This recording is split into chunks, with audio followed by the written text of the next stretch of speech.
Hey guys, tonight we start with the silk, sweat, and subtle power games of a concubine in feudal Japan. Imagine being trained your entire life to master the fine art of sex, walking, sighing, and seducing a daimyo with the exact angle of your wrist. So before you get comfortable, take a moment to like the video and subscribe, but only if you genuinely enjoy what I do here. And let me know in the comments where you're tuning in from and what time it is for you. It's always fascinating to see who's joining us from around the world. Now, dim the lights, maybe turn on a fan for that soft background hum, and let's ease into tonight's journey together. Dawn arrives with all the subtlety of a polite knock. No roosters, no fanfare. Just the faint glow through rice paper doors and the soft shuffle of servants pretending they aren't judging your futon posture. You lie perfectly still, not because you're rested, but because any abrupt movement might undo your status as graceful and mysterious. In truth, your back hurts, your hair is flattened on one side, and you've had a dream involving eels you'd rather not analyse. But none of that matters now. This is the first scene of the day's performance. You are the star, and also the stage decoration. Your attendants enter in hushed tones, bowing so low you briefly consider stepping over them. A warm basin is set before you, as if to say, "Here is your dignity, now scrub behind your ears." They begin their work, cleansing, brushing, preparing you to look less like someone who just woke up and more like a porcelain enigma. Your face is washed gently, your hair brushed with reverence. Not because they love you, but because they've seen what happens to court women who show up with frizz. Meanwhile, you maintain the correct expression. Serene, detached, and only mildly annoyed. Still silent, because heaven forbid a concubine speak before being powdered. You glance at your reflection in a polished bronze mirror. You look like someone who has opinions, but is paid not to share them. Perfect. From beyond the sliding screen comes the muffled laughter of the daimyo, who apparently has energy this morning. That's either a promising sign or a warning. You make a mental note to avoid direct eye contact with his favourite concubine until after tea.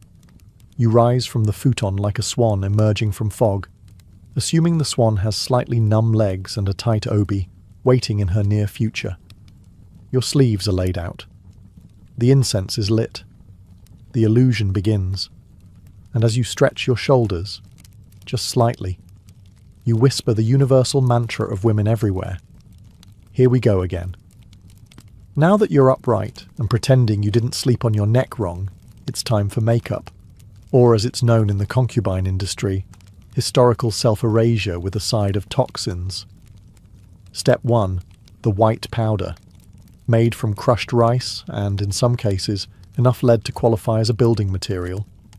Your attendant starts patting it onto your face like she's trying to cover up a crime scene. The goal? Eliminate all signs of life. If your skin tone resembles anything found in nature, you're doing it wrong. Next comes the neck and chest. Because heaven forbid the daimyo glimpses a patch of skin that doesn't look like it was painted on by a ghost. You sit still while they go to town with the puff, occasionally resisting the urge to sneeze and ruin your new identity. Then, the eyebrows. Yours?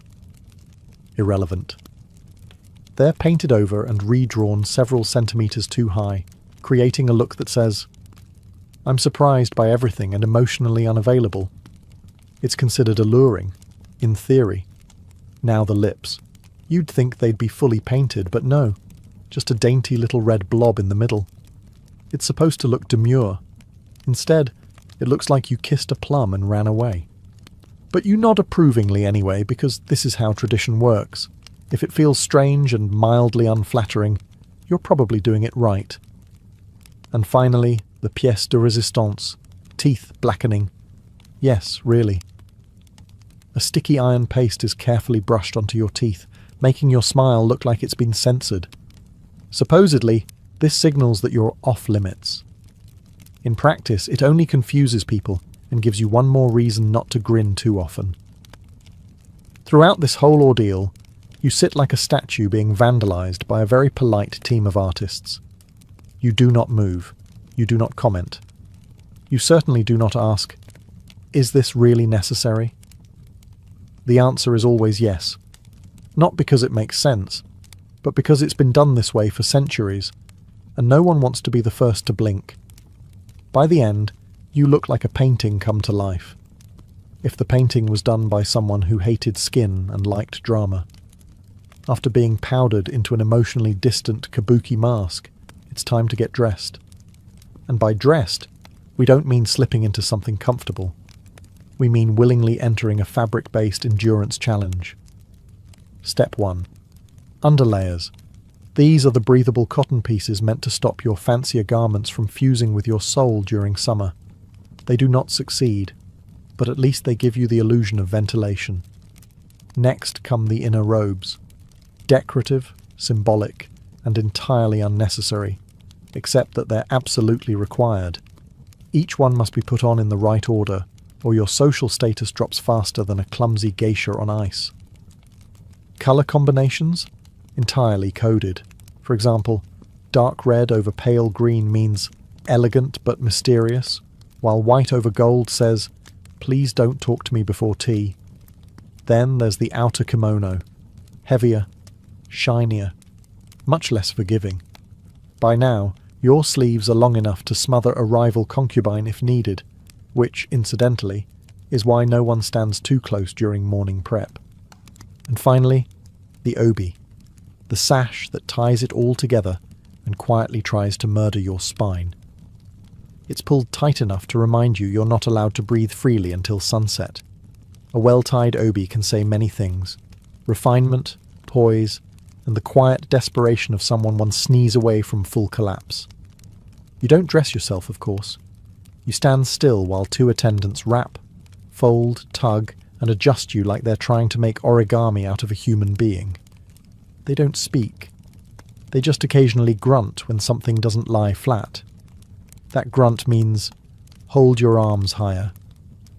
You learn the language. By the time they're done, you've lost all feeling in your ribs, but you look magnificent, like a walking imperial scroll with passive-aggressive eyes.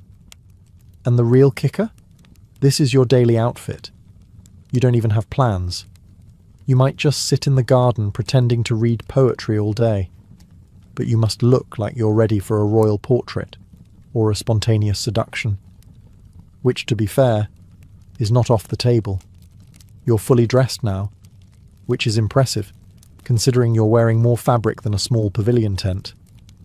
Time for breakfast, or, as it's known in concubine circles, an exercise in restraint, posture, and not accidentally dipping your sleeve in the miso. You're seated on a cushion, legs tucked properly beneath you, which is charming if you're a folding fan, but a nightmare if you have knees. A tray is placed in front of you, precisely arranged. A bowl of rice, a sliver of grilled fish, 3 pickled vegetables, and a miso soup that looks like it's judging you. The portions are small because you are not here to bulk up. You are here to appear ethereal and faintly underfed, the way all good romantic metaphors do. Your job is to consume just enough to avoid collapsing, but not enough to imply you enjoy food. If you chew too enthusiastically, someone will raise an eyebrow. If you ask for seconds, someone will raise a scroll. Eating is done silently. No slurping, no sighing, and definitely no face contortions, even if the pickled plum just sucker-punched your molars. Everything must be graceful, a ballet of chopsticks and disappointment. Your kimono sleeves are enormous, so each bite involves a level of spatial awareness, usually reserved for swordplay. You develop techniques, tuck the sleeve under your forearm, lean slightly sideways, pray it doesn't drag through the soup, and send a wave of fermented tofu across the tatami. All the while, attendants hover quietly. They won't say anything, but they're watching. Not in a creepy way, more in the "we'll gossip about this later" way. Every blink is noted. Every missed grain of rice is mentally catalogued under mild embarrassment. You finish, bow lightly, and set your chopsticks down with the kind of reverence usually reserved for sacred relics. Breakfast complete. Was it satisfying? Emotionally, no. Nutritionally, questionable. But spiritually, you feel lighter. That could be the food, or the fact that your obi is slowly cutting off circulation to your spine. Either way, you're ready for the next part of your day, which, spoiler alert, mostly involves waiting. Now that you've been powdered, robed, and fed something roughly the size of a toddler's snack, it's time for the concubine's primary daily task: waiting. But not just any waiting. Elegant waiting. Waiting that whispers, "Yes, I'm entirely free this afternoon, but in a powerful way." You can't roam the estate freely. Heavens no. That's how scandals happen. Instead, you sit in your designated space, a tastefully minimal garden room with a painted screen, a bonsai tree, and a strategically placed view of a koi pond that hasn't done anything interesting since last autumn. You sit. You wait. Occasionally, you adjust your posture so it looks like you're contemplating eternity, not fighting off a leg cramp. You're not allowed to look impatient. That's for merchants and wives. Concubines wait like they're doing you a favour. This wait could last 10 minutes, or 5 hours. The daimyo may summon you, or not. He might be with another woman, or reading war poetry, or just napping with his head on a very expensive pillow. The point is, you'll find out when someone tells you, or doesn't. To pass the time, you might compose a poem. Not a good one, just something vaguely sad about plum blossoms and unspoken longing. That's the genre. Bonus points if no one can tell who it's actually about. You could also play a shamisen. Softly, not too joyful. No one likes a concubine who seems excited. Of course, the other women are waiting too. Sometimes within sight, sometimes just out of earshot. It's a silent competition. Who looks most serene? Who adjusted her robe just right? Who caught the eye of the messenger delivering tea to the daimyo's quarters? It's chess, played with glances, posture, and whether or not your obibow is tied fashionably off-centre. And the trickiest part? Looking like you're not waiting at all. You must appear as though your entire sense of self-worth doesn't hang on the possibility of being summoned tonight, which of course it absolutely does. But you're a professional. You sigh, quietly, beautifully, and look off into the distance, preferably towards something poetic, like a falling leaf, or a koi that looks equally bored. If the morning was about preparation, the afternoon is about positioning, and we're not talking about yoga. This is courtly social strategy, dressed in floral silk and scented with plum blossom oil. By now, the other concubines are fully assembled. You exchange nods, shallow bows, and smiles that look warm, but could cut glass. This isn't friendship, it's scented espionage. Everyone's watching, listening, and very quietly trying to destroy each other's reputations without ever raising their voices. The room is calm, the tension is floral, the topics of conversation are trivial, by design. Lady Aiko's calligraphy has improved. Translation: she used to write like a drunken monk. The daimyo seemed very peaceful this morning. Translation: he didn't summon you, did he? And of course the classic, "You look radiant today," which actually means, "You look less dead than usual, congratulations." Compliments are verbal daggers sheathed in politeness. The sharper the smile, the more likely you're being insulted. A well-timed observation about someone's kimono being bravely modern can spark a week-long existential crisis. You navigate all of this with grace, or at least you pretend to. Smile gently. Tilt your head when listening. Appear impressed by someone's haiku, even though it was clearly plagiarized from a folding screen. Then comes the moment someone mentions the daimyo. Maybe he was seen walking near the pond. Maybe he paused to examine a fan one of the other concubines left out, by accident. The room becomes still, but casually still, like no one's definitely panicking on the inside. This is when the performance deepens. You must seem interested in him, but not too interested. Confident, but not cocky. Available, but untouched. It's like trying to be a dessert that everyone wants, but no one's sure is safe to eat. And through it all, you keep your voice soft, your posture impeccable, and your insults indirect. This is how status is gained. Not through war, through whispers. And if you leave the room with even one rival doubting her sleeve choice, her poem, or her scent, you've done well today. You haven't been summoned. Yet. But hope springs eternal, and also sweats discreetly under 12 layers of silk. So, as the sun crawls past its highest point, and you've survived another round of eye contact diplomacy, it's time for your just-in-case bath. Not mandatory, just highly recommended. In the same way it's recommended you don't smell like anxiety and pickled radish when entering a daimyo's private chamber. The bathhouse is quiet, steamy, and filled with the faint scent of yuzu peels and pressure. You undress with your attendant's help, because most concubines cannot single-handedly escape the labyrinth of ties, folds, knots, and moral restrictions that come with formal kimono wear. Once disrobed, finally free of the human upholstery, you step into the hot water.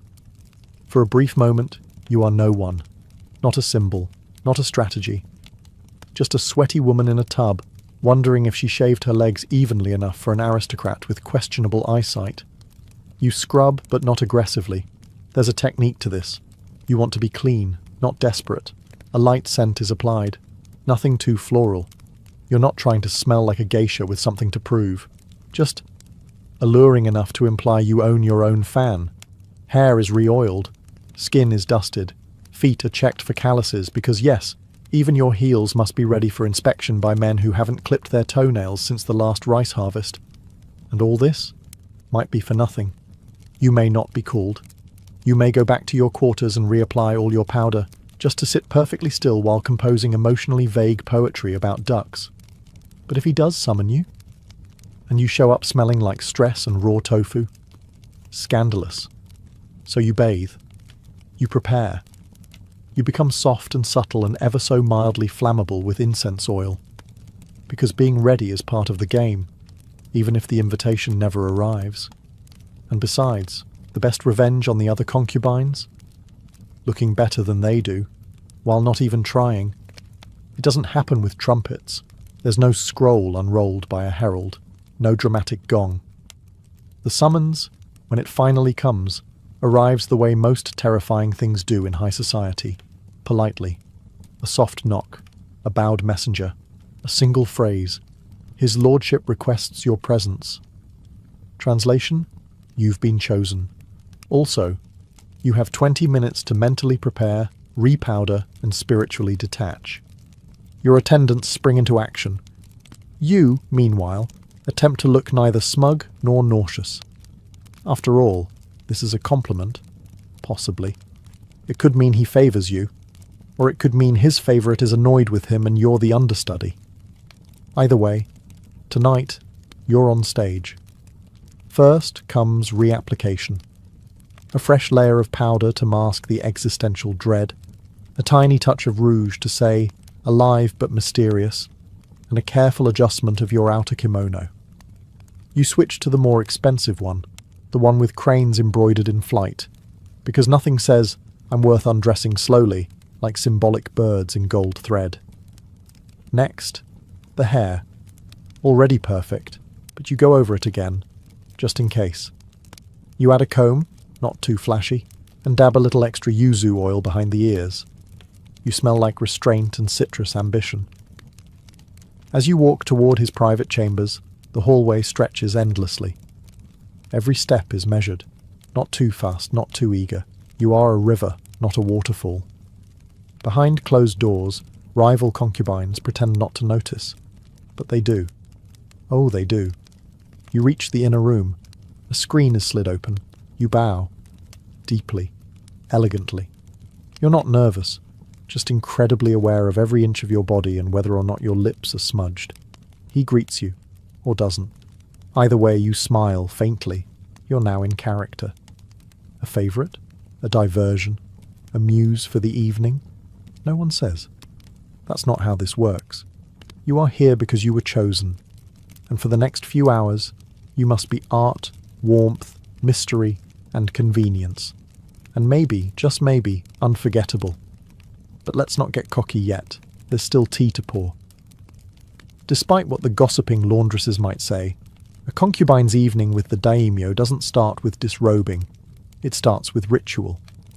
Specifically, a slow, fragrant descent into flirtation so formal it might be mistaken for a tea ceremony with unresolved tension. You sit, not too close, not yet. There's a lacquered table between you, a pot of sake warming silently, and enough eye contact to fuel an entire haiku anthology. He pours you a cup. That's the cue. You sip it slowly, like it's not just fermented rice, but a coded invitation to be charming. Compliments begin, both ways. His robe? Magnificent. Your hair? Exquisite. No one mentions that you both know exactly how this night ends, but it's part of the charm to pretend otherwise. Conversation drifts, poetry, dreams, sometimes a story about a hawk he once saw that looked like destiny. You nod, intrigued, and not just because his hand is inching closer.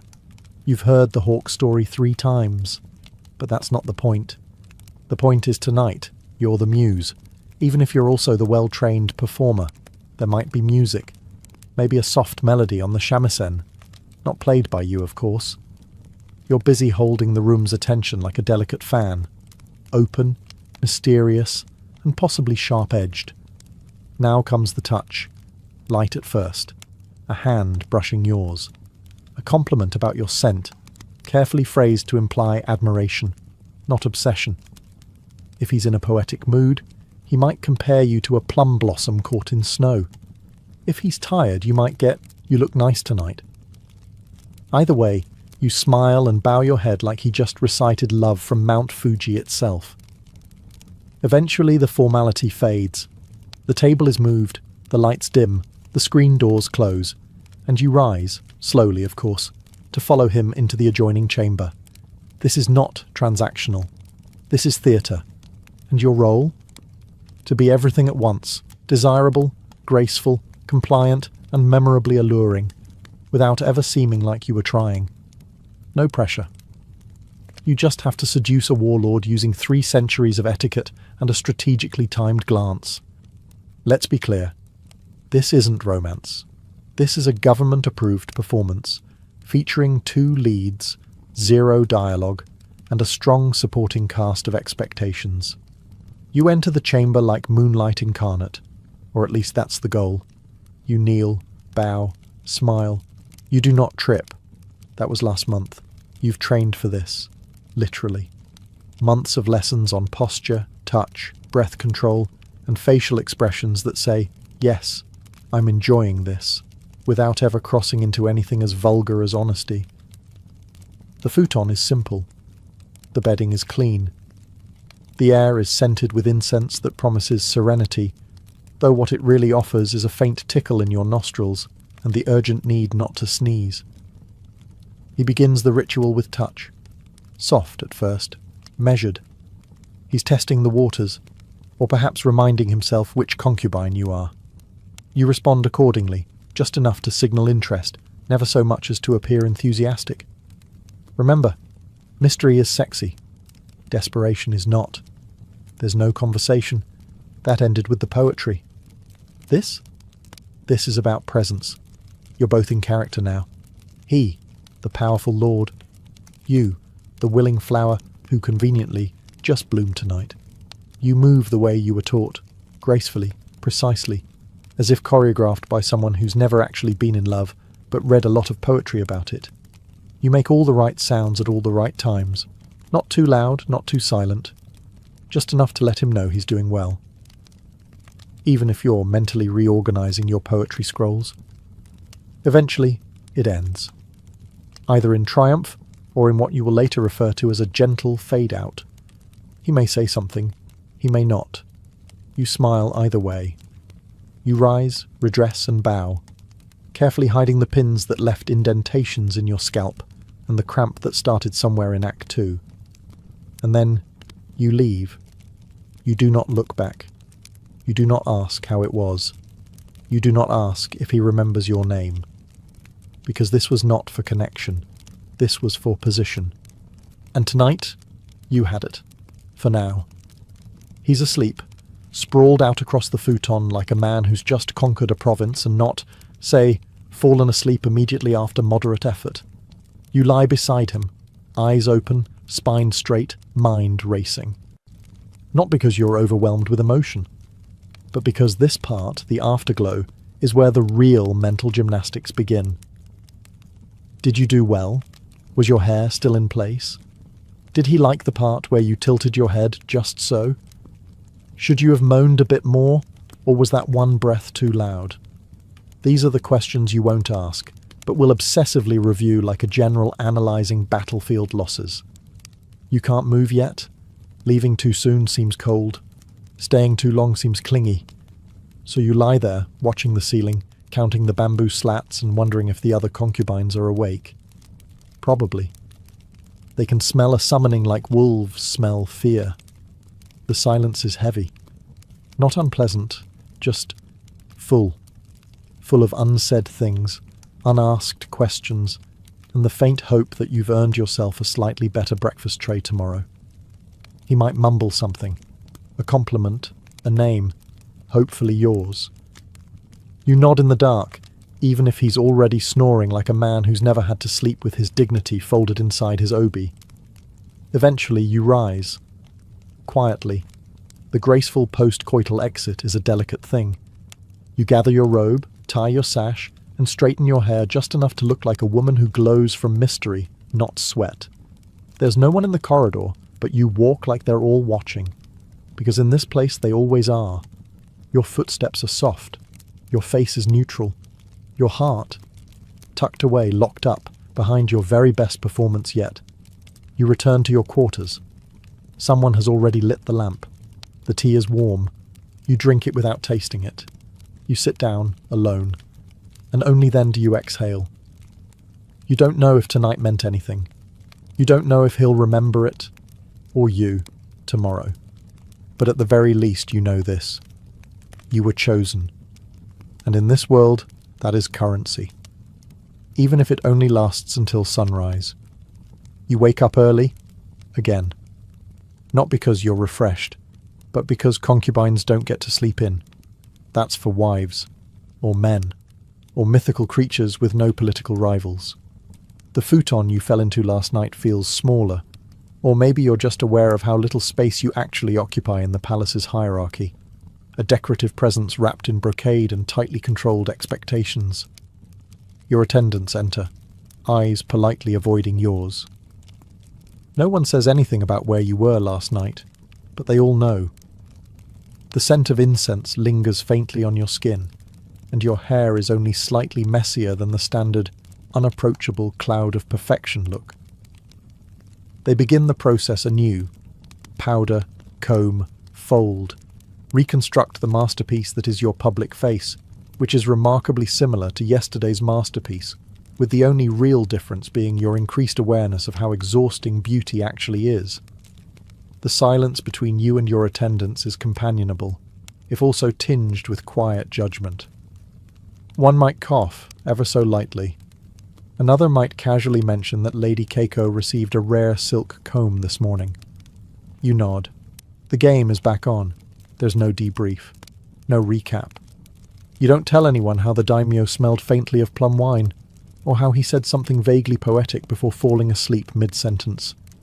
You certainly don't mention that you're now second-guessing every moment of eye contact. That would be unseemly.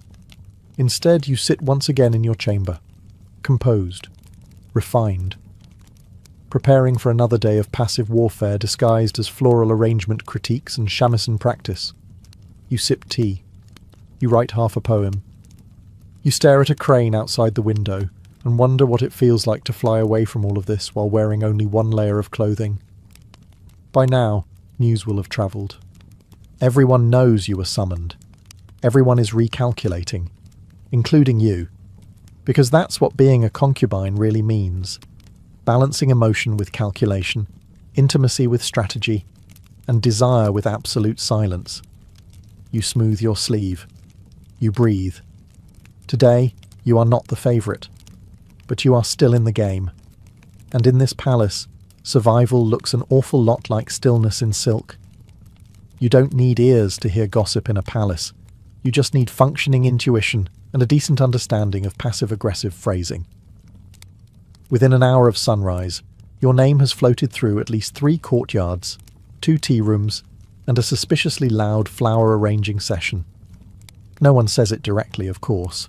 They say things like, "How radiant Lady So-and-so seems this morning," which means she's glowing because she got chosen, and we're all pretending not to notice. I wonder if his lordship prefers traditional poetry or livelier company these days. Translation: she probably recited something dumb and still got picked. Unbelievable. You hear these things in passing, snippets whispered behind fans or dropped into casual conversations like little poison seeds. It's impressive in a way, like watching trained assassins throw shade with floral metaphors. Your job? Stay quiet. Say nothing. Smile faintly, the way a cat does when it knows something you don't. Because engaging in gossip is risky, but being the target of gossip and reacting, fatal. So instead, you vanish a little. You take longer walks. You sit slightly further from the group. You practice your calligraphy with such focus that people begin to wonder if you're either deeply enlightened or quietly scheming. Either way, good, because in the concubine arena, invisibility is a superpower. The loud ones get noticed. The noticed ones get envied, and envy here is basically a decorative dagger in a silk sheath. You respond to barbed compliments with kindness so polite it's insulting. "Oh, you think my robe is too elaborate? Thank you. It was a gift." Smile. Bow. Exit the scene. You survive on restraint, timing, and the occasional knowing glance that suggests you could destroy someone, if you cared enough. And while others scramble for proximity to power, you perfect the art of subtle distance. You don't need to always be in the spotlight, because you were already in it once. It starts subtly. Fewer glances, slower summons. One day, the maid forgets your favourite incense. Another, your tea arrives lukewarm. The message is clear, not harsh, not cruel, just indifferent. You are no longer tonight's mystery. Someone else is. She's new, or not. Maybe she's just had a glow-up and a conveniently timed poem.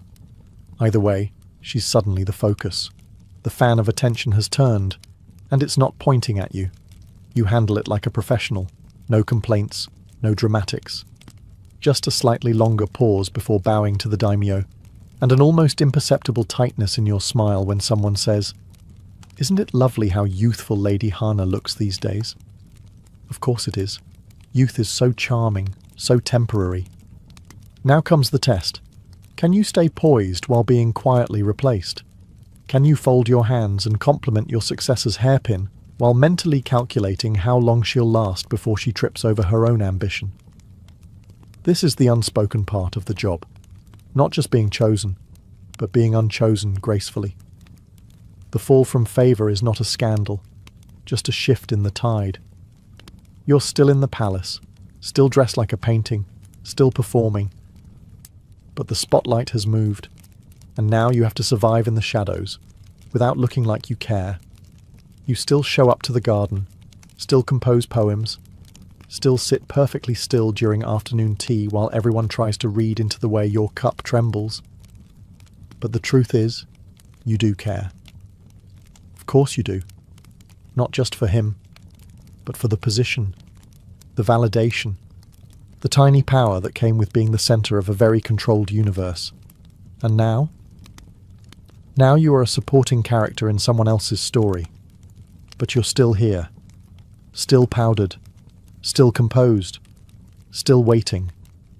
Because in a palace like this, everything shifts eventually. Fortunes, fashions, favourites. All it takes is a wrong word, a broken fan, or a poetic metaphor about rain that sounds a little too personal. So you wait, not bitter, just patient. Because if favour can fade, it can also return. And you'll be ready when it does. Eventually, the paint comes off. Not just the white rice powder you wear like armour, but the performance, the posture, the careful pauses between each word. At some point, whether it's years later or just a moment in solitude, You catch a glimpse of yourself without the costume.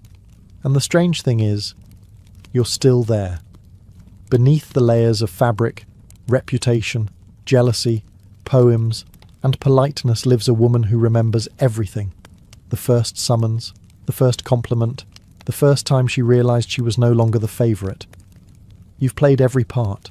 Muse, rival, mystery, shadow. You've smiled through rejection and composed haiku while quietly planning your emotional survival. And what do you have to show for it? A spine stronger than your obi, a memory sharper than any court gossip, and an entire palace of women who either fear you, envy you, or quietly hope they age half as well as you have. Because here's the secret no one talks about. Concubines age. They fade, but they also endure. And in a world built around staying desirable, endurance is the most rebellious act of all. You no longer rush to the mirror when the messenger arrives. You no longer wonder if your hair is pinned at the right angle for seduction.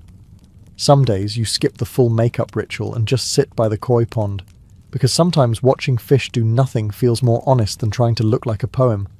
You still dress in silk, yes, but now you wear it for yourself. And when the new girls arrive, powdered, bright-eyed, walking the same hallway you once conquered, you smile. Not kindly, not cruelly, just knowingly. Because you've played the game.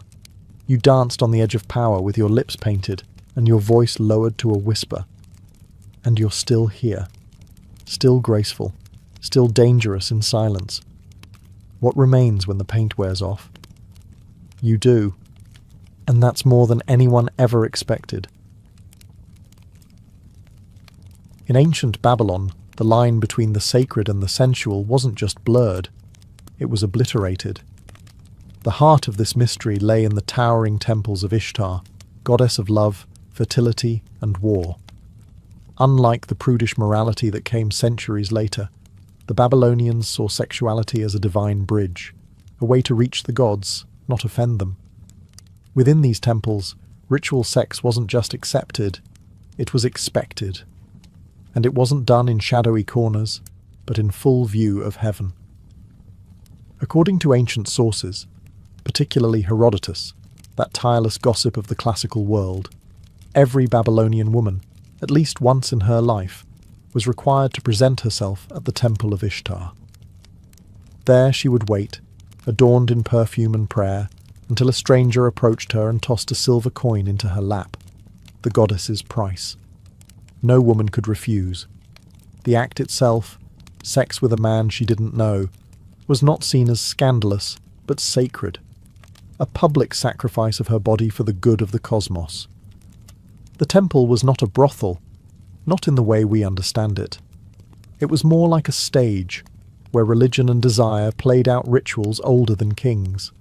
And the women who served there, the Nudtu, weren't lowly. Many were priestesses, or daughters of nobility, cloaked in silks and mystery. Their duties were spiritual, ecstatic, and yes, sexual. The idea was simple and utterly radical. By engaging in sex under the gaze of the gods, fertility was invoked, divine favor was won, and cosmic order was maintained. The land would bear crops, the rivers would flow, wombs would swell. It wasn't sin, it was sacred ecology. But let's not romanticize it entirely. Even in antiquity, not everyone agreed with this so-called sacred sex.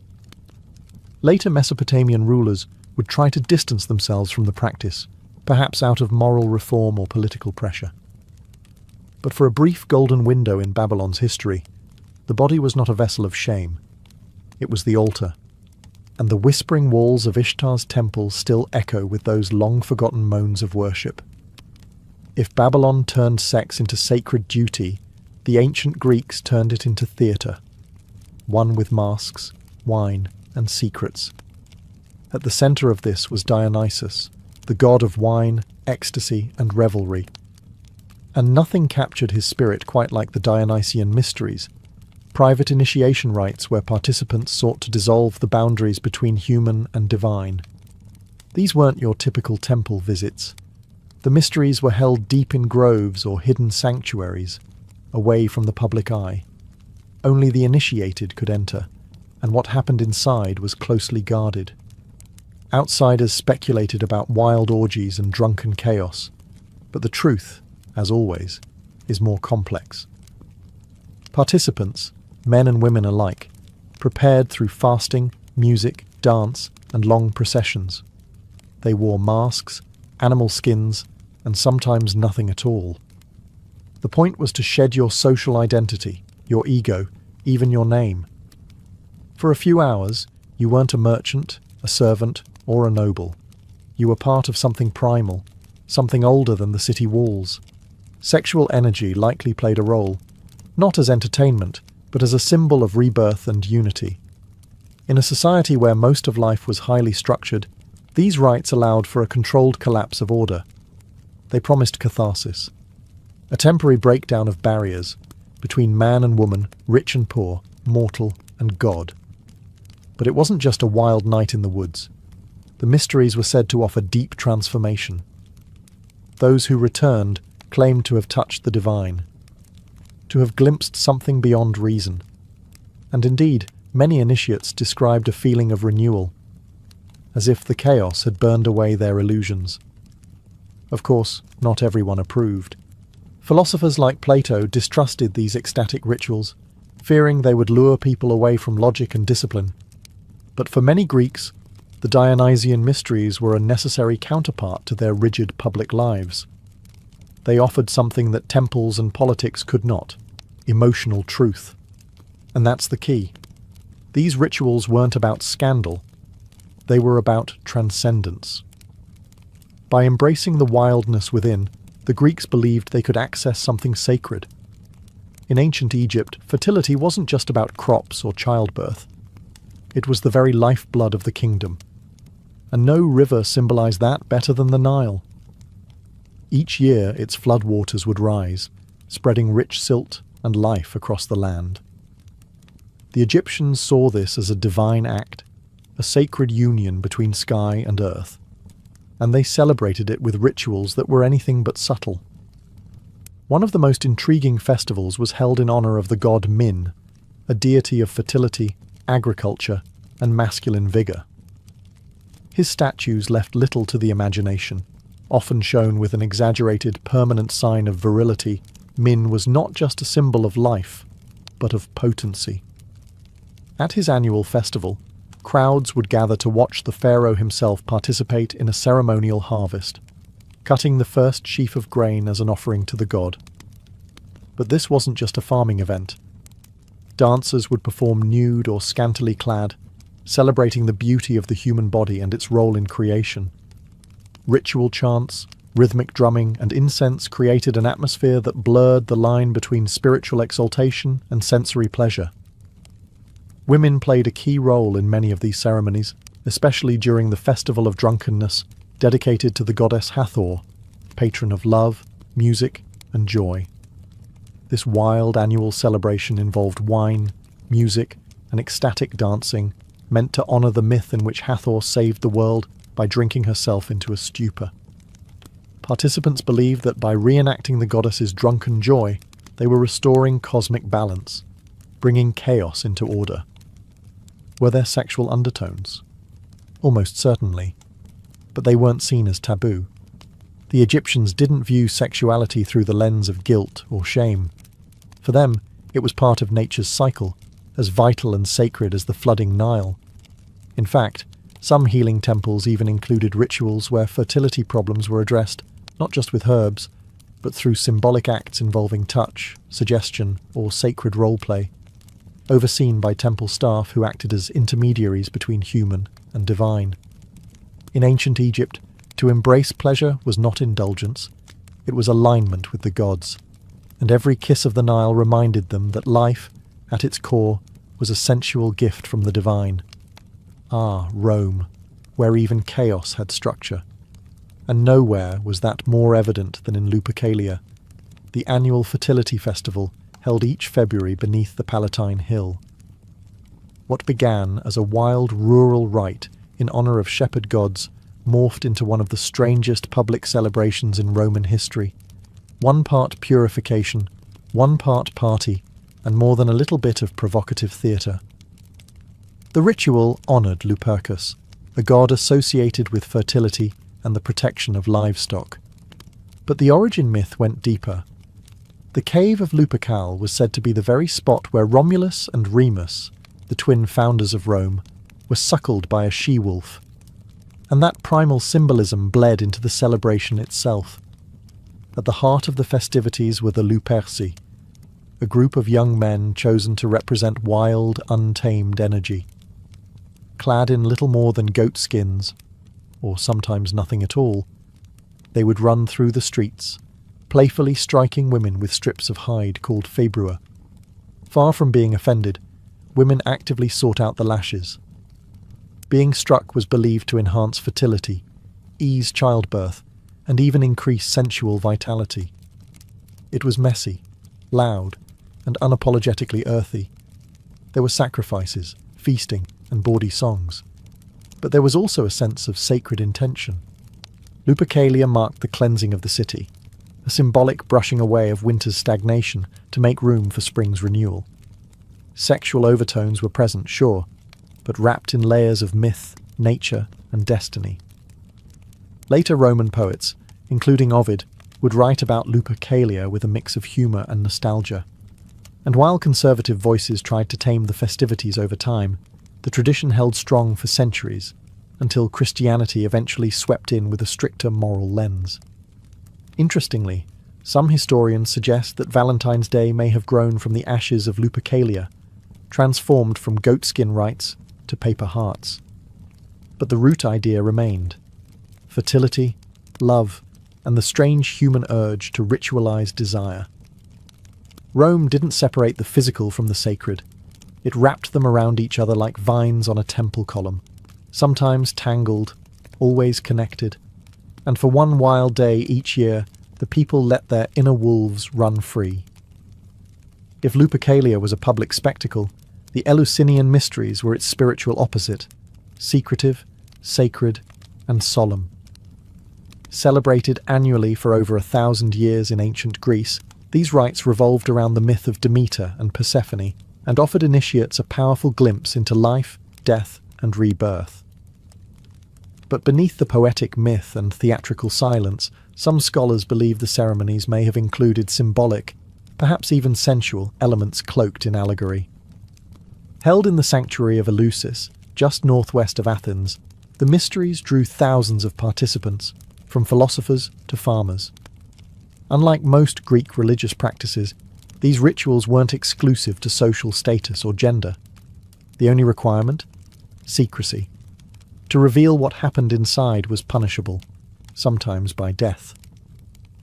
The rites centered on the story of Persephone, the maiden abducted by Hades and taken to the underworld. Her mother, Demeter, goddess of agriculture, mourned so deeply that the earth itself withered. Their eventual reunion symbolized the return of life in spring and the hope of life after death. What does that have to do with sex? Potentially, everything. The myth itself is deeply symbolic: abduction, descent, reunion, and fertility. Some scholars argue that the secret climax of the Eleusinian mysteries involved a dramatic reenactment, possibly including a ritualized union between actors playing Persephone and a divine male consort. Whether literal or purely symbolic, the experience was said to be overwhelming, emotionally, psychologically, and perhaps physically. Participants fasted, walked in torchlit processions, drank a mysterious potion called kykeon, and entered the telesterion, the inner chamber where the final rites occurred. Whatever they saw in that space left them forever changed. Many described it as a moment of enlightenment, an intimate encounter with divine truth. No one ever wrote down what happened. That's how deeply the vow of silence was respected. The Eleusinian mysteries weren't about pleasure for its own sake. They were about transformation, the possibility that sensuality and divinity might meet, not in opposition, but in union. In a world where death was a constant presence, Eleusis offered hope, that perhaps through darkness came light, through descent, return, and through sacred union, eternal renewal. While Western rites often wrapped sensuality in myth or secrecy, ancient India took a more direct and more spiritual approach. Enter Tantra, a complex, often misunderstood tradition that regarded sexual energy not as a sin, but as a sacred force, a divine spark that, if harnessed properly, could lead to enlightenment. Tantra is not a single religion or doctrine.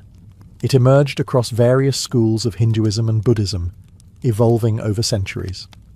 At its core, however, is the belief that the physical and spiritual worlds are not separate. To reach the divine, one doesn't escape the body, one fully inhabits it. Some tantric sects developed intricate rituals designed to transform everyday acts, eating, breathing, even intimacy, into paths toward liberation.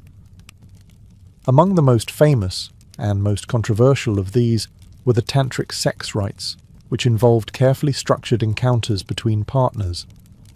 These weren't about indulgence, they were sacred ceremonies performed with meditation, breath control, and chants. Every movement had symbolic meaning. Every moment was intentional. The male represented Shiva, stillness, consciousness. The female embodied Shakti, energy, creation. Their union mirrored the merging of opposites, the eternal dance between chaos and order, spirit and matter. The goal wasn't pleasure, but transcendence, a glimpse of divinity through the lens of desire. But let's clear up a common myth. Not all Tantra involved sexual rituals. In fact, most tantric practices were deeply ascetic. Chanting, visualizations, yoga, and intense focus were central. The sexual aspect, when present, was just one doorway among many, and often shrouded in layers of symbolism that made its meaning difficult to decode. That said, some texts like the Kama Sutra, often mistaken for a mere manual of positions, were rooted in the same worldview. Pleasure wasn't condemned. It was studied, refined, and placed within a larger spiritual system. In medieval temples such as Khajuraho and Konark, sculptures of intertwined lovers adorn the stone walls, not as decoration but as declaration. The path to the sacred runs through the senses. To ancient tantrics, desire was not a distraction, it was fuel. And when lit with wisdom and reverence, it could burn a path straight to the heart of the universe. Before Babylon, before Egypt's golden dynasties, there was Sumer, one of the world's first civilizations. And in its bustling temple complexes, particularly in the city of Uruk, the roots of sacred sexuality were already growing. At the heart of it all was the goddess Inanna, later known as Ishtar, and her enigmatic priestesses, women whose bodies were vessels for divine power. These women were not ordinary prostitutes. They were known as hierodules, sacred servants. Their sexuality was ritualized, honored, and seen as part of the cosmic order. In Sumerian texts and hymns, Inanna is described as a passionate, sensuous deity who celebrated love, fertility, and pleasure. Her temple ceremonies reflected this ethos, the merging of the spiritual and physical into a single, holistic form of worship. One of the most fascinating rituals believed to have taken place was the sacred marriage rite. Each year, during the New Year festival, the king of the land would symbolically marry the goddess through a high priestess. The ceremony involved music, offerings, poetry, and, according to many scholars, physical union. This wasn't seen as mere spectacle. It was the centerpiece of the city's renewal. By reenacting the goddess's divine union with her lover Dumuzi, the king was legitimized, the crops were blessed, and the cycle of life was renewed. Even outside this major event, sacred sexuality was part of the rhythm of temple life. The priestesses of Inanna were trained in music, dance, incantation, and the arts of love. For those who sought spiritual purification or divine favor, union with a hierodule was thought to bring healing, insight, or fertility. It was a rite, not a transaction. The role wasn't without complexity. Some of these women held powerful positions and lived within the protective walls of the temple. while others may have existed on its periphery, vulnerable to exploitation.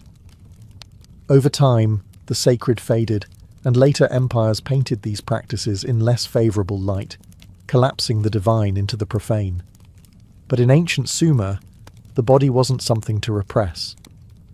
It was a channel, through which the divine flowed like river water across fertile earth. And in the sacred chambers of Inanna, love was more than emotion. It was ritual. Far from the temples of the Near East and the mystic rituals of India, the ancient Celts celebrated fertility with fire, freedom, and forests. Their sacred festival was called Beltane, held on the eve of May, a liminal time between spring and summer, when the boundaries between the natural and supernatural blurred. It was a celebration of life, growth, and desire, and it was anything but modest. The Celts believed that the world pulsed with spiritual energy, spirits in trees, rivers, stones. And during Beltane, the energy of reproduction and rebirth reached its peak. Large bonfires were lit across hilltops, symbolizing purification and protection. People would dance around the flames, leap through the smoke for blessings, and even lead livestock between twin fires to guard them from illness in the coming season. But it was what happened after the firelight dimmed that gave Beltane its legendary reputation. Unmarried men and women would venture into the woods together for what was known as greenwood marriages. These were temporary unions, free from societal rules, and often consummated under the stars. It wasn't considered scandalous. Quite the opposite. These encounters were viewed as sacred acts aligned with the fertility of the earth. To join with a partner on Beltane night was to participate in the cosmic rhythms of nature, to mirror the union of the Earth Mother and the horned god, the divine masculine and feminine. Some accounts suggest that even married couples might briefly suspend their vows for the night, not out of infidelity, but out of reverence for tradition and renewal. Children conceived during Beltane were sometimes called children of the fire, believed to be blessed with strength and vitality. It was a festival where rules softened, desire was acknowledged, and life itself was celebrated in its rawest form.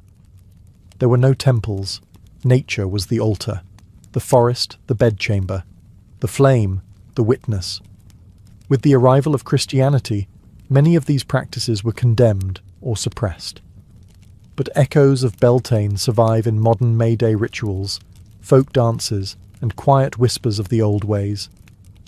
By the time Christianity spread across Europe and the Near East, the sacred sexuality of the ancient world faced a quiet extinction.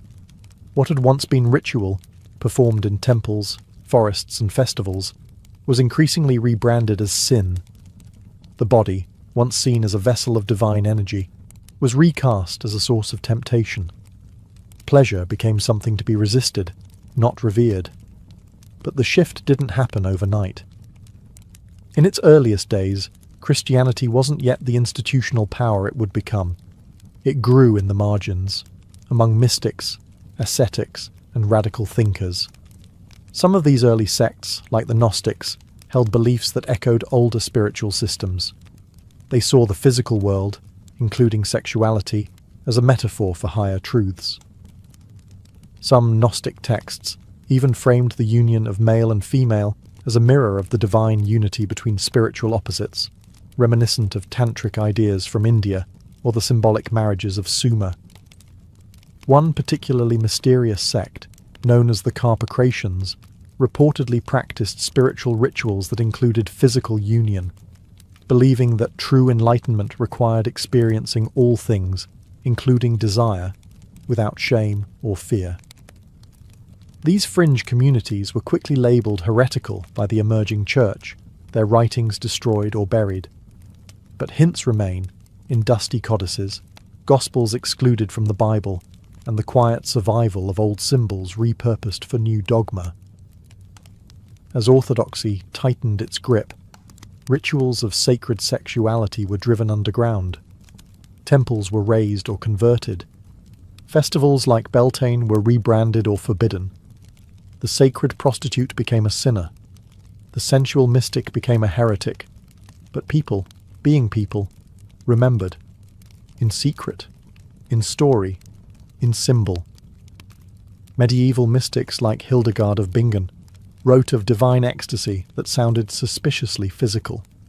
Visionaries described spiritual rapture using the language of union and passion. Even saints, in their moments of closest communion with God, often used metaphors that blurred the line between body and spirit. And so the sacred didn't vanish. It transformed. What began in the groves of Eleusis, in the chambers of Inanna, and in the forests of the Celts, never truly died. It went underground, into poetry, into dreams, into memory. Because while temples can be destroyed and rituals forbidden, the human longing to merge the physical with the divine, that's eternal. In the shadowed corridors of ancient Athens, where reason was supposed to triumph over vengeance, poison was handed down in a cup. In 399 BCE, the philosopher Socrates, one of the most influential minds in Western thought, was sentenced to death. Not by sword nor by exile, but by hemlock. It was a strange trial from the start. Socrates, a man who owned no property, wrote no books, and claimed to know nothing, was accused of corrupting the youth and introducing new gods. In truth, he had become a thorn in the side of the Athenian elite, questioning authority, mocking self-proclaimed wise men, and teaching his students to do the same. His very method, asking relentless questions, was seen not as education, but as sedition. The court offered him alternatives. He could suggest a lighter punishment, a fine, exile, anything. But Socrates, as stubborn in death as in life, refused to beg. Instead, he proposed something absurd, that he be rewarded for his service to Athens. The jury was not amused. The sentence, death by hemlock. Hemlock was no dramatic assassin's blade. It was clinical, efficient. A slow paralysis that began in the limbs and crept upward until it reached the heart. No blood, no screams, just silence. On the final day, surrounded by friends and students, Socrates was cheerful. He bathed, said goodbye to his children, and took the poison with calm resignation. As the cold numbness reached his legs, he continued to speak about the immortality of the soul, discussing death not as an end, but as a transition. His followers wept. Socrates did not. He died with his mind intact, a final lesson in control, conviction, and principle. He could have escaped. His supporters had arranged it. But he chose to obey the law, even the unjust one, believing that undermining the city's order would do more harm than his death. And so Athens rid itself of its greatest critic, not with chains or torture, but with a cup of tea brewed from a lethal root. In killing Socrates, they didn't silence him. They made him immortal. Hemlock didn't stop his voice. It amplified it through time. When you think of Cleopatra, you likely picture the seductress queen, draped in silk, whispering Latin to Julius Caesar and Greek to Mark Antony. But beyond the politics and poetry, Cleopatra was also a student of science, particularly toxicology. She wasn't just beautiful. She was dangerous in ways few suspected. As ruler of Egypt, Cleopatra had access to one of the greatest libraries of the ancient world, and within those scrolls were secrets not just of the stars and gods, but of poisons, venoms, and their effects on the body and mind. She reportedly maintained a personal laboratory, and even conducted experiments on prisoners, testing various concoctions to observe which toxins killed quickly, which caused agony, and which left no trace. She wasn't cruel for the sake of cruelty. In her world, poison was politics. It was preparation. Cleopatra didn't trust blades or battles to do the job when a drop of venom could be faster, quieter, and more precise. Assassination by poison was the scalpel in the toolkit of rulers, and Cleopatra was a surgeon. She studied nightshade, strychnine, hemlock, and aconite. She experimented with mixtures of snake venom and herbs. Some poisons caused hallucinations. Others mimicked illness. Some killed within moments. Others took hours, allowing time for confessions or blame to be redirected. And then, of course, there's the asp, the snake she supposedly used to end her own life. Legend says that when Octavian, later Augustus Caesar, conquered Egypt, Cleopatra refused to be paraded through Rome as a captive. Instead, she clasped an asp to her breast and allowed the venom to claim her. But even this death is debated. Some historians believe she may have swallowed a fast-acting poison hidden in a hairpin or ointment. After all, Cleopatra would have known which poisons caused convulsions, and which brought a graceful death.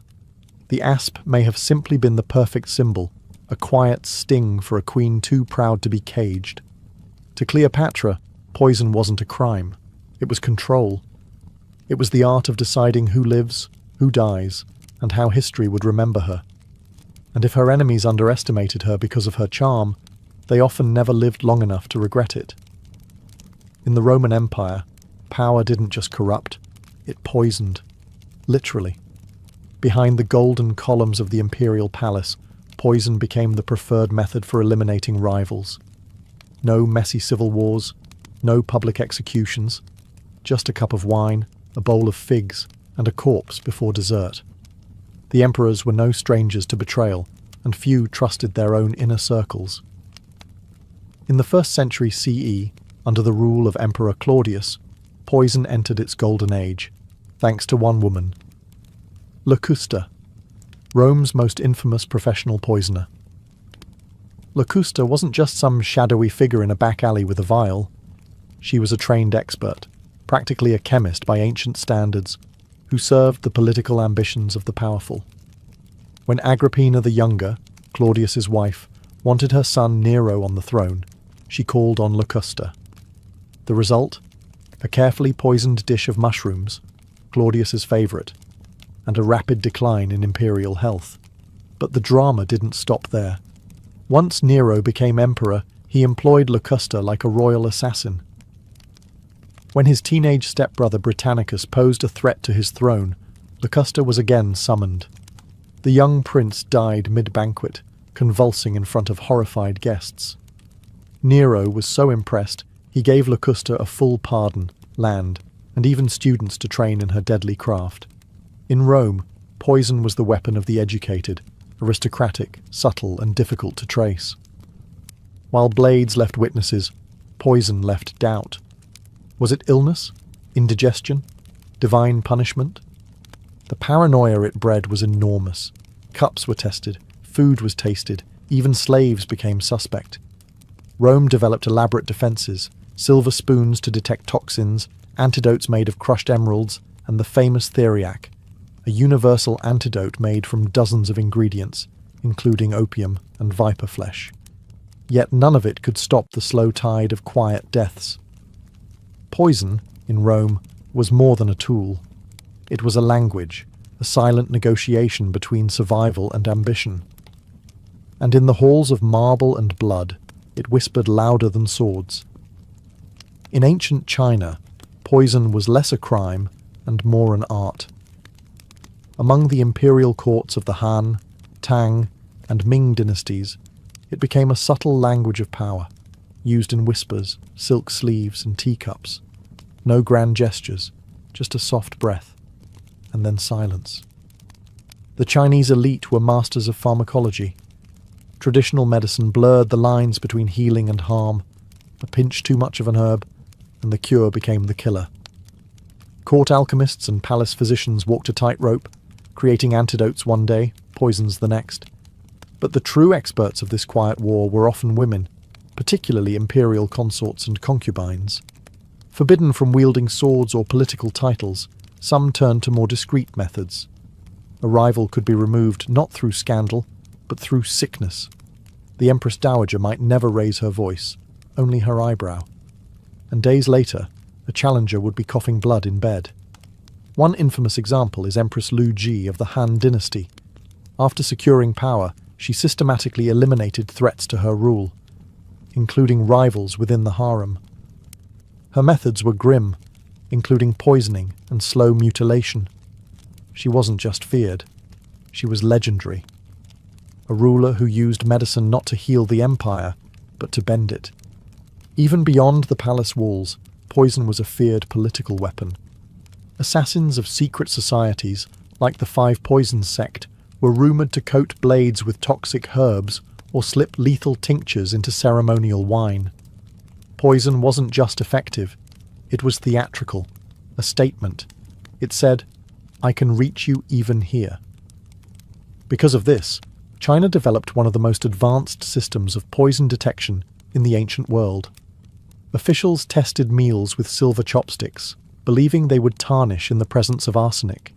Imperial kitchens became mini laboratories, not just for flavour, but for safety. In China, poison wasn't impulsive. It was precise, ritualistic, a chess move, not a brawl. And though rarely seen, it ruled dynasties just as surely as emperors did. In the ancient courts of India, there existed a tale so chilling it sounds like mythology, yet appears in royal texts, legends and political treatises. These were the Vishakanyas, or poison maidens, women whose very bodies were said to be lethal, not because they carried daggers, but because they were the dagger.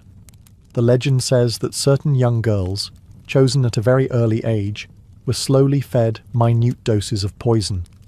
Day after day, drop by drop, their bodies would build immunity. But in turn, their blood, sweat, and even breath became toxic to others, especially lovers.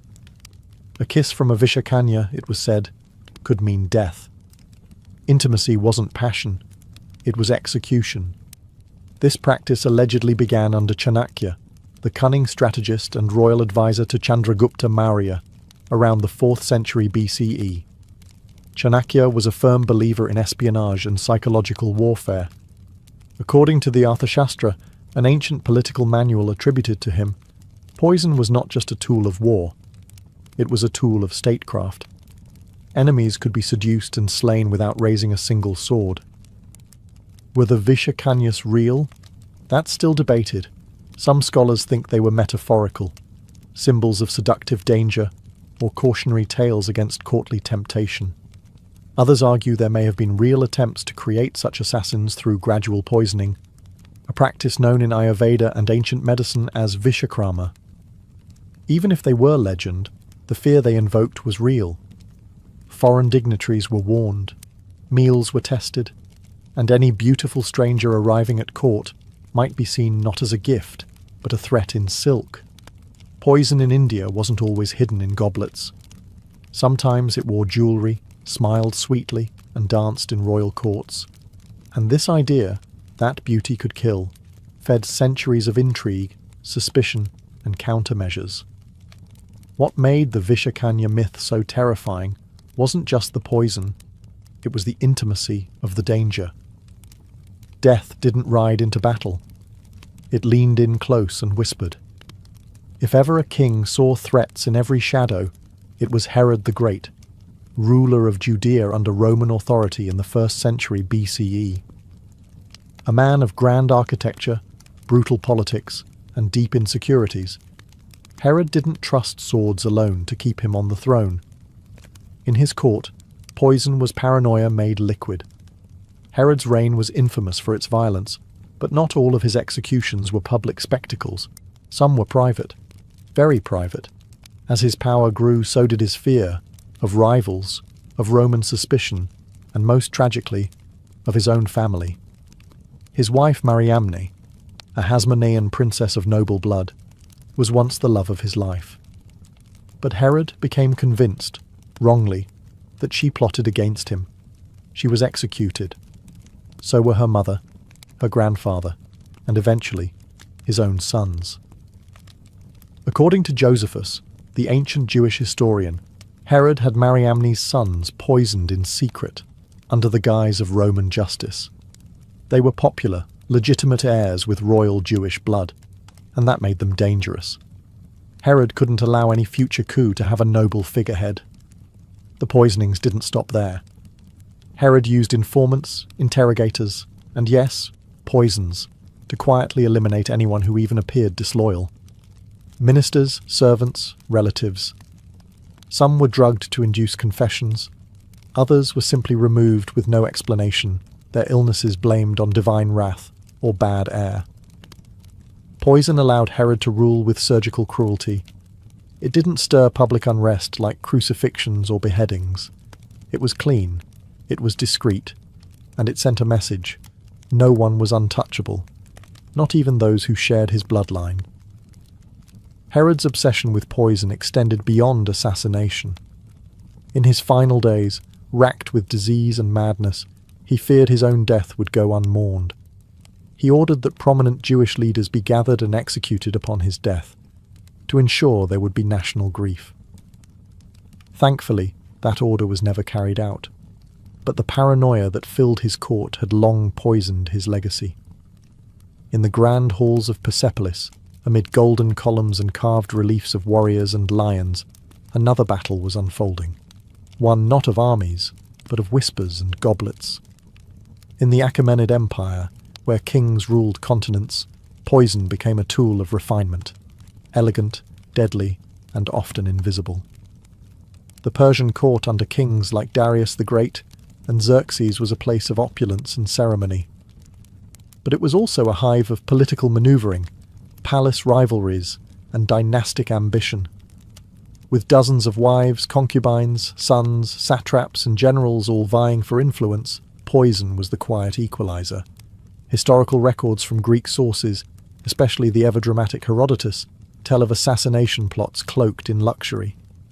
Food tasters were standard practice, and kitchens were locked down like military zones. The mere suspicion of poisoning was enough to see a cook or cupbearer executed on the spot. One infamous figure was Bagoas, a Persian eunuch and court official who rose to immense power under Artaxerxes III in the 4th century BCE. According to accounts, Bagoas poisoned not just his enemies, but the king himself, and then installed a puppet monarch, only to poison him too when he proved difficult. Bagoas controlled the court not through armies, but through apothecary jars. Persian knowledge of herbal medicine was advanced, and so was their understanding of toxins. From aconite to arsenic, they experimented with subtle agents, slow-acting substances that mimicked natural illness, or fast ones that struck like lightning.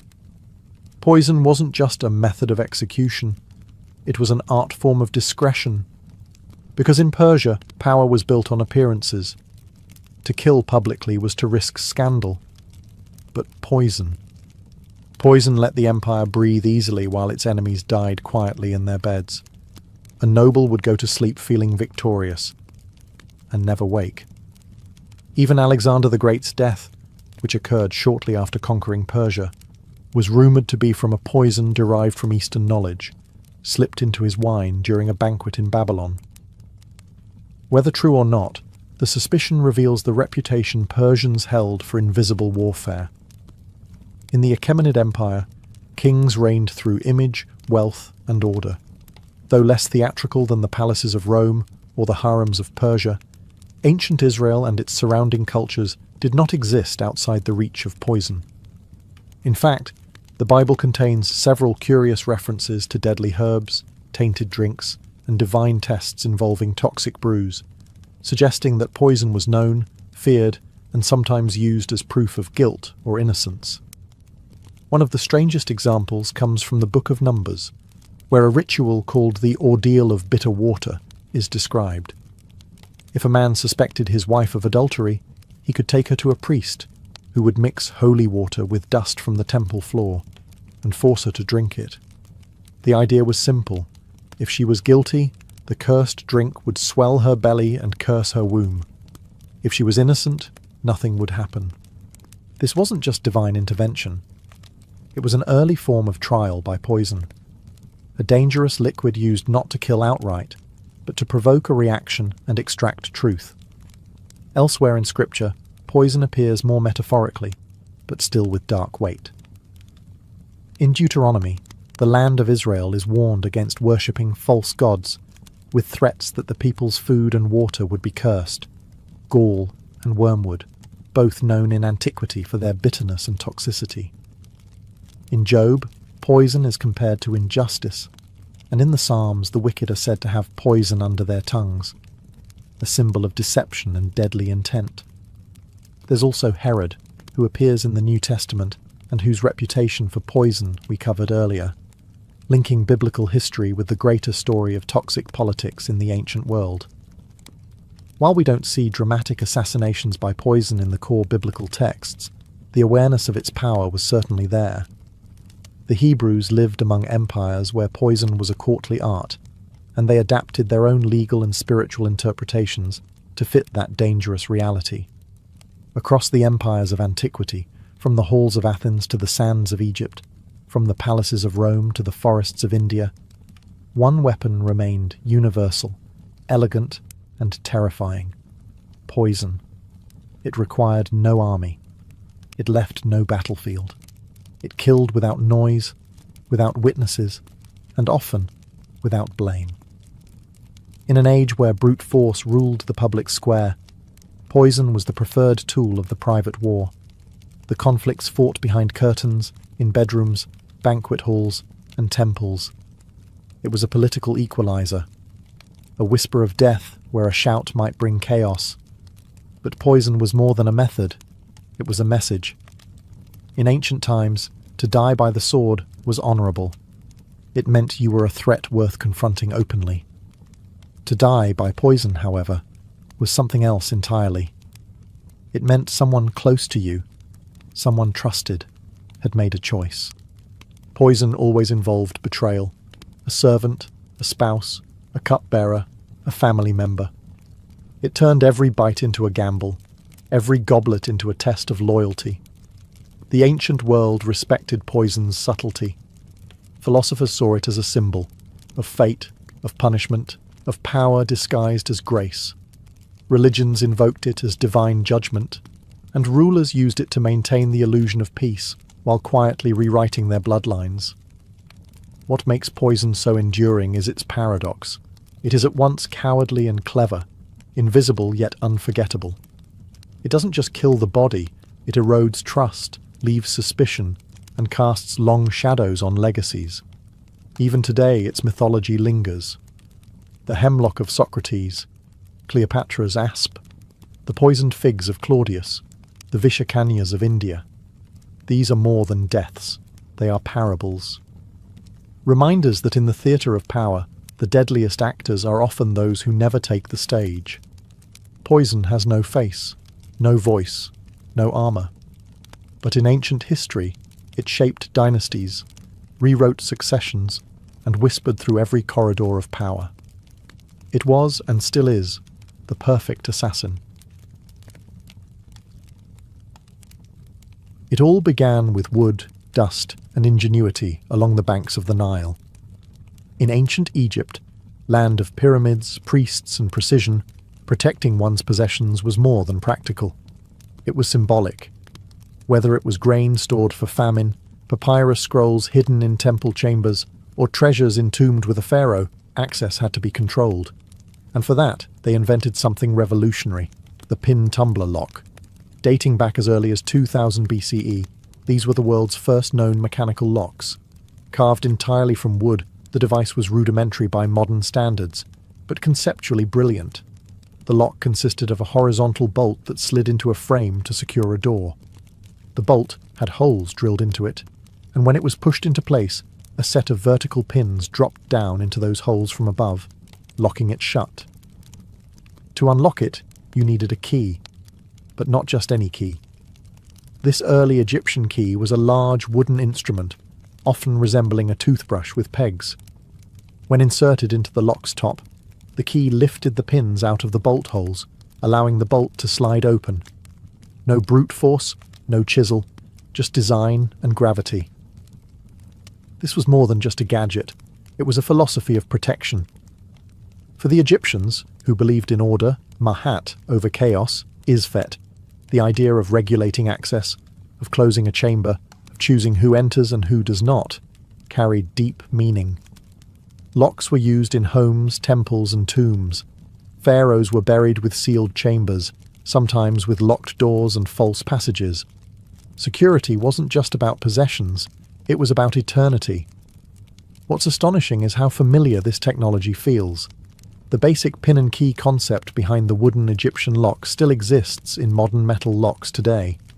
Pins dropping into holes, keys lifting them into alignment. It's a 4,000-year-old idea, unchanged in principle. Though the wooden mechanisms eventually decayed and few original keys survived, the design was so effective it spread. It whispered its way from Egypt to the Greeks, then to the Romans, and eventually the rest of the world.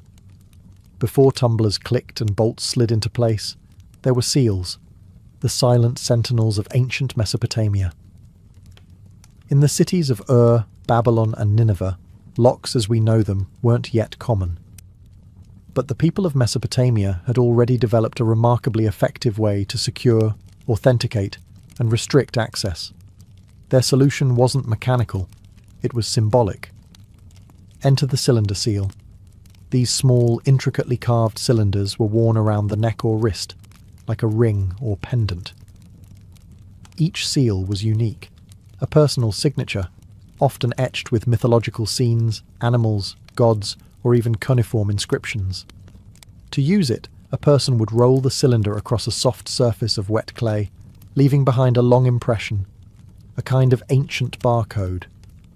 Seals were used to close jars, secure doorways, and protect caskets. If someone tried to break in, the clay seal would crack, making tampering obvious. More than that, the impression itself verified who had closed the container or room. You didn't need a key to open it, you needed a reason to break the seal. It was primitive, yes, but also incredibly effective in a society where reputation and official marks carried enormous weight. In temples, priests sealed sacred storerooms with their personal sigils. Merchants sealed contracts. Even kings used seals to lock away correspondence. Entire economies operated under the authority of this little carved token. Security, in Mesopotamia, wasn't about denial of access through force, but about proof of legitimacy. If the seal was intact, the contents were safe. If it was broken, something was wrong. The seal system also introduced another radical concept: identity as security. The seal wasn't just a tool. It was a mark of trust, authority, and often legal power. Lose your seal, and you didn't just misplace a tool. You lost your name. It's no exaggeration to say that these cylinder seals were the earliest form of two-factor authentication. Not a password, not a PIN, but a physical artifact that said, "This is mine, and only I have the right to open it." While the Mesopotamians relied on seals and the Egyptians mastered wooden pin locks, the ancient Greeks brought a new kind of craftsmanship to personal security. With their growing cities, private homes, temples and treasuries, the Greeks began to develop more compact, durable and practical locking mechanisms. And with them came the rise of the locksmith, a specialized trade in the ancient world. Greek locks were a step forward from Egypt's bulky wooden designs. They often used metal components, though many parts were still fashioned from wood due to resource constraints and cost. The most common form was the bolt lock, where a sliding bar fit into a catch or groove in the doorframe. It was secured in place with a metal pin or peg, and could only be released using a specially shaped key, often made of bronze or iron. But Greek keys weren't the small pocket versions we know today. These were long L-shaped rods, sometimes nearly as long as a human forearm. To unlock the door, the key was inserted into a vertical keyhole and used to lift and manipulate internal pins or pegs, allowing the bolt to slide free. The motion was both physical and symbolic. To carry a key was to carry authority, and to use it was to assert control over a space. Temples used locks to secure votive offerings. Wealthy citizens locked chests filled with coinage or jewellery. Even public buildings had secured archives and storerooms. The technology wasn't widespread. Most common homes relied on wooden latches or simple bars. But in the world of aristocrats, scholars, and priests, the lock became an object of both function and status. What set the Greeks apart was not just the mechanics, but the philosophy behind their locks. Security, in Athens especially, was tied to property rights and citizenship. A locked door meant privacy, ownership, autonomy. and the locksmith was no longer a mere artisan. He was a technician of trust. In an era defined by public debate and private drama, the Greek lock was the silent partner, keeping secrets safe behind oak doors and stone vaults. If the Greeks laid the groundwork, the Romans refined it. By the height of the Roman Empire, locks were no longer experimental. They were everywhere, in homes, in temples, in shops, and on the wrists of slaves. The Romans brought structure to everything they touched: roads, laws, armies, and security was no exception. Roman locks became smaller, stronger, and smarter. They used metal components, primarily bronze and iron, which meant these locks lasted longer and were harder to tamper with. The most common type was the warded lock, a system where only a key with the correct notches could rotate within the lock to move the bolt. The wards were fixed internal obstacles, and if your key didn't have the right cuts, it simply wouldn't turn. This led to the invention of the skeleton key, a stripped-down key that could bypass the wards in simpler locks. Romans loved this trick. So did thieves. But the real marvel was the Roman puzzle lock. Small, intricately crafted mechanisms often built into boxes or chests. These locks required not just the right key, but sometimes a sequence of movements or pressure points to unlock. Some even used false keyholes to throw off would-be intruders. These were the ancient world's version of a combination safe. Roman keys themselves were often small and elegant, sometimes worn as rings, a convenient blend of utility and jewellery. It was common for Roman citizens to wear their keys on their fingers as a status symbol. If you had a key, it meant you owned something worth locking up. Interestingly, some locks were also placed on slave collars, marked with inscriptions like, "If found, return to master." These locks weren't protecting treasure, they were enforcing ownership.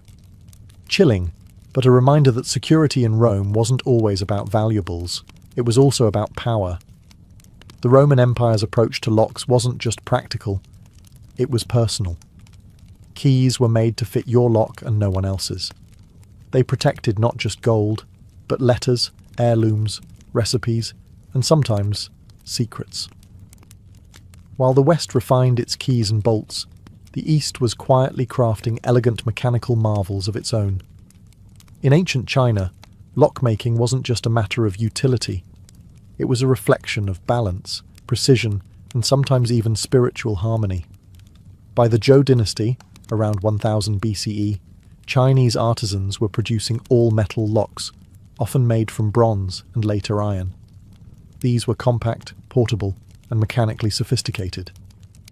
Unlike the large, visible systems used in Egypt or Greece, Chinese locks were designed to be discreet and efficient, often built into chests, cabinets, and even gates. The most iconic form was the Chinese padlock, or suo. These were usually barrel-shaped or rectangular, with a flat key inserted from one end. Inside, a series of spring-loaded tumblers or pins would align when the right key was inserted, allowing the bolt to slide free. Sound familiar? It should. The pin tumbler design mirrored the same logic the Egyptians had pioneered centuries earlier, but the Chinese took it further by miniaturizing it and improving durability. Some locks were shaped like animals or mythical creatures, dragons, tigers, turtles, combining practical use with symbolic protection. A tiger-shaped lock on your chest wasn't just security, it was spiritual defense. The design conveyed power, guardianship, and often luck. China also developed trick locks, early versions of puzzle locks that required multiple steps or deceptive angles to open. These weren't just used to guard money or jewellery. Scholars and officials stored important documents, calligraphy, or family heirlooms in locked boxes that could only be opened by someone who understood the mechanism. Security was about intellect, not just ownership. Locksmithing became a respected trade. Some artisans kept their techniques secret, passing them down through families. Others innovated new forms that travelled along the Silk Road, influencing security systems as far as the Middle East. In the heart of ancient India, amid temples, scrolls, and intricate palace corridors, security was treated not merely as protection, but as art, ritual, and sometimes even spiritual safeguard. Though India's ancient locks haven't survived in as large numbers as Roman or Chinese counterparts, references in Sanskrit texts and archaeological finds suggest that by the time of the Maurya Empire, around 300 BCE, mechanical locks were not only in use, they were evolving in clever and culturally distinct ways. Indian locks were often used to secure temples, treasure rooms, and storage chests, many of which contained not just wealth, but sacred relics or royal documentation.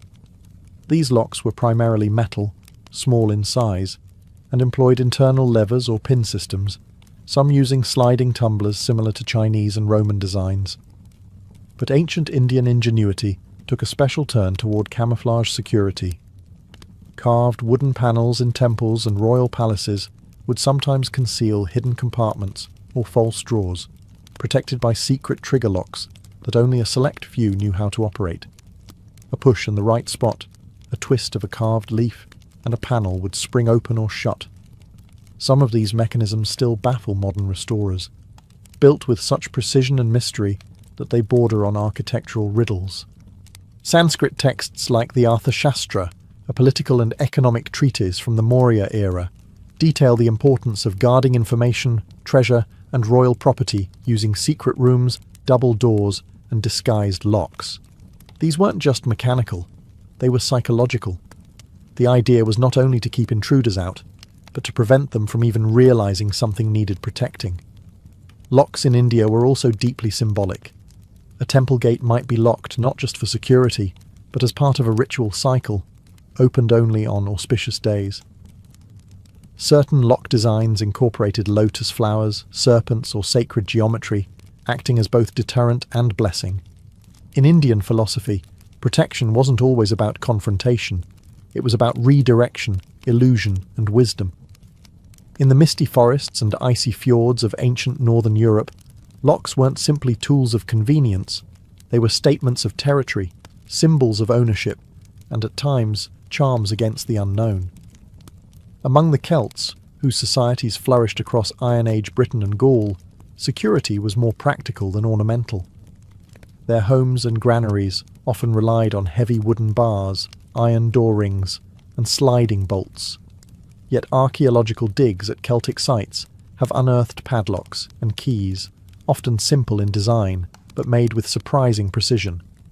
Early evidence of iron-forged warded locks, much like those used in the Roman world. It's likely that these technologies spread through contact with Roman traders or occupying forces. But for the Celts, protection wasn't always mechanical. It was spiritual. Homes were guarded with charms, symbols, and ritual markings on thresholds to ward off not just thieves, but spirits. A locked door may have kept out raiders, but a carved triskel or hanging amulet was meant to keep out mischievous fairies or vengeful ghosts. In their worldview, security wasn't just physical, it was cosmic. The Norse, too, took locks seriously, especially when it came to storage and seafaring. Viking ships and chests were often equipped with iron padlocks designed to withstand weather, theft, and sabotage. Some Norse keys were found with burial goods shaped like serpents, axes, or even miniature Thor's hammers. These were both functional tools and symbols of authority. To carry a key was to own, command, and protect. Women in Viking society often held the keys to the household, quite literally. Archaeological finds show women buried with elaborate key rings and belt-hung lockpicks. In a way, the key wasn't just about entry. It was status, trust, and identity. Interestingly, Norse mythology itself touches on locking and unlocking. The gods used runes to seal doors, and certain spells were designed to bind or unbind fate, echoing the symbolic power of locks beyond the physical world. So while the North may not have had the ornate puzzle locks of Rome or the philosophical elegance of China, their locks told their own story, one forged in iron, tradition, and superstition. As the Western Roman Empire crumbled, the Byzantine Empire rose in the east, carrying forward Roman engineering and its love for locks. But Byzantium didn't just preserve ancient designs, it refined them, combining Roman mechanics with Eastern elegance, while passing on security technology into the Islamic Golden Age. Byzantine locks were often miniature masterpieces. Their padlocks, shaped like animals, crosses, or abstract patterns, were made from bronze or iron and used advanced ward systems that required precisely cut keys. Many Byzantine locks incorporated rotating bolts, spring-loaded mechanisms, and false keyholes, laying the groundwork for modern puzzle locks. The tradition of wearing keys as badges of status continued. Bishops and abbots often carried ceremonial keys to churches and archives, emphasizing access as sacred privilege. But it was in the Islamic caliphates, especially during the Abbasid era, that the science of security blossomed into both art and innovation. Building on knowledge from Persia, India, Greece, and Rome, Islamic craftsmen elevated lockmaking to a highly respected trade. The Abbasids, ruling from Baghdad, developed extremely sophisticated lock systems, some with 4 or 5 internal levers, intricate tumblers, and even early combination mechanisms. Their padlocks were both beautiful and cunning. Brass locks shaped like lions, fish, or birds were not only functional, they were statements. Arabic inscriptions often adorned the sides, praising Allah or stating the owner's name, fusing faith, identity, and security. Islamic scholars also wrote treatises on mechanical devices. Al-Jazari, the 12th century Muslim inventor, famously documented dozens of mechanisms, including water clocks and automatic locks, some of which involved complex gears and hidden triggers. He is often regarded as one of the earliest mechanical engineers in history, and many of his principles still inform lockmaking today. Meanwhile, Islamic markets and palaces relied on these evolving locks to secure everything from treasure chests and religious relics to library doors and merchant stalls. In a time when science and theology walked hand in hand, a well-made lock wasn't just protection. It was a reflection of divine order and human mastery. By the end of antiquity, locks had evolved far beyond bolts and bars. They had become symbols of civilization itself, tools that reflected a society's values, fears, and ambitions. Whether forged in iron, carved in wood, or hidden behind sacred geometry, ancient locks weren't just about keeping things out. They were about deciding who got to come in. From the wooden pin tumblers of Egypt to the mechanical puzzles of Byzantium, every culture added a layer to the story. Each key held power, not just practical, but psychological. To possess a key was to hold authority, access, and often secrecy. Locks told you who ruled the house, who controlled the grain, who had the right to touch the scroll, open the shrine, or enter the tomb. And as technology advanced, so did the theatrics of protection. False keyholes, hidden compartments, locks shaped like lions or wrapped in inscriptions. These weren't just defences, they were messages. They said, I am valuable. I am protected. I know something you don't. Even more fascinating is how locks were shaped by, and in turn shaped, human behaviour. In cultures that valued hierarchy, locks reinforced boundaries. In societies with fluid trade and diverse populations, they protected marketplaces, homes, and temples from mistrust and theft. In religious systems, they safeguarded the sacred, not just from humans, but from the impure, the unworthy, the uninitiated. And then there's the paradox. The more advanced locks became, the more lockpickers followed. Just as every civilization developed better security, others learned how to bypass it. The cat-and-mouse game we know today, it started thousands of years ago in a Mesopotamian grain vault or a Roman merchant's chest. Ultimately, ancient locks offer more than a glimpse into engineering. They give us insight into the human condition, our desire for safety, our tendency toward suspicion, our need to draw lines between public and private, and our relentless drive to protect what we value. Because even in the ancient world, a locked door wasn't just a barrier. It was a declaration, a quiet, enduring whisper that said, "This matters, this is mine, and only I may open it."